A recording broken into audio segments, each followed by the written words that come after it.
The City of Ember, Chapter 6, The Box in the Closet. It was strange how people didn't talk much about the blackout. Power failures usually aroused lively discussions with clumps of people collecting on corners and saying to each other, "Where were you when it happened?" And, "What's the matter with the electricians? We should kick them out and get new ones." And that sort of thing. This time it was just the opposite. When Lena went to work the next morning, the street was oddly silent. People walked quickly, their eyes on the ground. Those who did stop to talk spoke in low voices and then hurried on their way.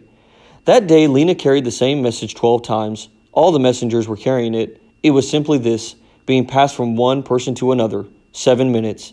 The power failure had been more than twice as long as any other so far. Fear had settled over the city. Lena felt it like a cold chill. She understood now that Dune had been speaking the truth on assignment day. Ember was in grave danger. The next day, a notice appeared on the city's kiosks. Town meeting. All citizens are requested to assemble in Harkin Square at 6 p.m. tomorrow to receive important information. Mayor Lamander Cole. What kind of important information? Lena wondered. Good news or bad? She was impatient to hear it. The next day, people streamed into Harkin Square from all four directions, crowding together so close that each person hardly had room to move. Children sat on the shoulders of fathers. Short people tried to push toward the front. Lena spotted Lizzie and called a greeting to her. She saw Vindy Chance, too, who had brought her little brother. Lena had decided to leave Poppy at home with Granny. There was too much danger of losing her in a crowd like this. The town clock began to strike. 6 vibrating bongs rang out, and a murmur of anticipation swept through the crowd. People stood on tiptoe, craning to see. The door of the gathering hall opened, and the mayor came out flanked by 2 guards. One of the guards handed the mayor a megaphone, and the mayor began to speak. His voice came through the megaphone both blurry and crackly.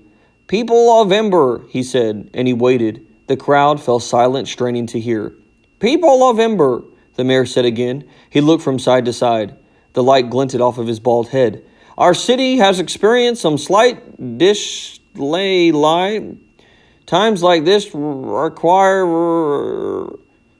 What did he say? People whispered. What did he say? I couldn't hear him. "Slight difficulty," someone said, "requires great patience from us all. But I stand here today," the mayor went on, "to reassure you difficult times will pass. We are What? Came the sharp whisper. What did he say? Those near the front passed word back. "Making every effort," they said. "Every effort." "Louder!" someone shouted to the mayor. The mayor's voice blared through the megaphone, louder but even less clear. "Park! Russian park! No Russian park!" "We can't hear you!" someone else yelled. Lena felt a stirring around her, a muttering. Someone pushed against her back, forcing her forward. "He said we mustn't panic," someone said. "He said panic is the worst possible thing. There's no reason to panic," he said. On the steps of the gathering hall, the 2 guards moved a little closer to the mayor. He raised the megaphone and spoke again. "Solutions!" he bellowed. "Solutions," the people in the front called back. "Solutions are being found," he said. "What solutions?" called a woman standing near Lena. People everywhere in the crowd echoed what the woman had said. "What solutions? What solutions?" Their cry became a chorus, louder and louder. Again, Lena felt the pressure from behind as people moved forward toward the gathering hall. Jostling arms poked her, bulky bodies bumped her and crushed her. Her heart began to pound. "I have to get out of here," she thought. She started ducking beneath arms and darting into whatever space she could find, making her way towards the rear of the crowd. Noise was rising everywhere. The mayor's voice kept coming in blasts of incomprehensible sound, and the people in the crowd were either shouting angrily or yelping in fear of being squished. Someone stepped on Lena's foot, and her scarf was half yanked off. For a few seconds, she was afraid she was going to be trampled, but at last she struggled free and ran up onto the steps of the school. From there, she saw the 2 guards were hustling the mayor back through the door of the gathering hall. The crowd roared, and a few people started hurling whatever they could find. Pebbles, garbage, crumpled paper, even their own hats. At the other side of the square, Dune and his father battled their way down Gilly Street. "Move fast," his father said. "We don't want to be caught up in this crowd." They crossed Broad Street and took the long way home, through the narrow lanes behind the school. "Father," said Dune as they hurried along, that mayor is a fool, don't you think?" For a moment his father didn't answer, and then he said, "He's in a tough spot, son. What would you have him do?"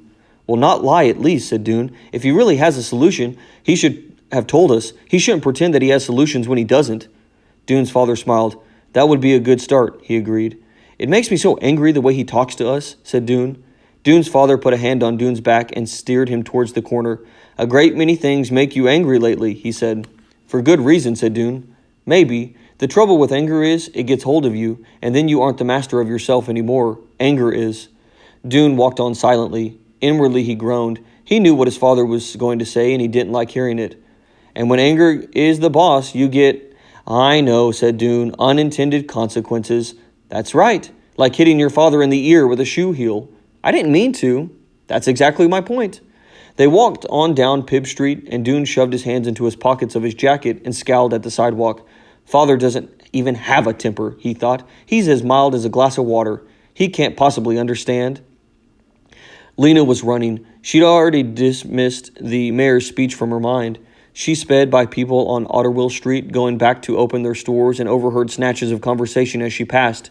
"Expects us to believe?" said one voice. "He's just trying to keep us quiet." And another said, "Heading for disaster." That was the third one who said that. All the voices shook with anger and fear. Lena didn't want to think about it. Her feet slapped the stones of the street. Her hair flew out behind her. She would go home. She would make some hot potato soup for the three of them, and then she would take out her new pencils and draw. She climbed the stairs next to the yarn shop 2 at a time and burst through the door of the apartment. Something was on the floor just in front of her feet, and she tripped and fell down hard on her hands and knees. She stared. By the open closet door was a great pile of coats and boots and bags and boxes, and their contents all spilled out and tangled up. A thumping and a rattling came from inside the closet. "Granny?" More thumps. Granny's head poked around the edge of the closet door. "I should have looked in here a long time ago," she said. "This is where it would be, of course. You should see what's in here." Lena gazed around at the incredible mess. Into this closet had been packed the junk of decades, jammed into cardboard boxes, stuffed into old pillowcases and laundry bags, and heaped up in a pile so dense that you couldn't pull one thing down without pulling all the rest with it. The shelf above the coat rack was just as crammed as the space below, mostly with old clothes that were full of moth holes and eaten away by mildew. When she was younger, Lena had tried to explore in this closet, but she never got far. She'd pull out an old scarf that would fall to pieces in her hands, or open a box that proved only to be full of bent carpet tacks. Soon she shoved everything back and gave up. But Granny was really doing the job right. She grunted and panted as she wrenched free the closet's packed-in stuff and tossed it behind her. It was clear that she was having fun. As Lena watched a bag of rags come tumbling out of the door, and then an old brown shoe with no laces. "Granny," said Lena uneasily, "where's the baby?" "Oh, she's here," said Granny's voice from the depths of the closet. "She's been helping me." Lena got up from the floor and looked around. She soon spotted Poppy. She was sitting behind the couch in the midst of the clutter. In front of her was a small box made of something dark and shiny. It had a hinged lid, and the lid was open, hanging backward. "Poppy," said Lena, "let me see that." She stooped down. There was some sort of mechanism on the edge of the lid, a kind of lock, Lena thought. The box was beautifully made, but it had been damaged.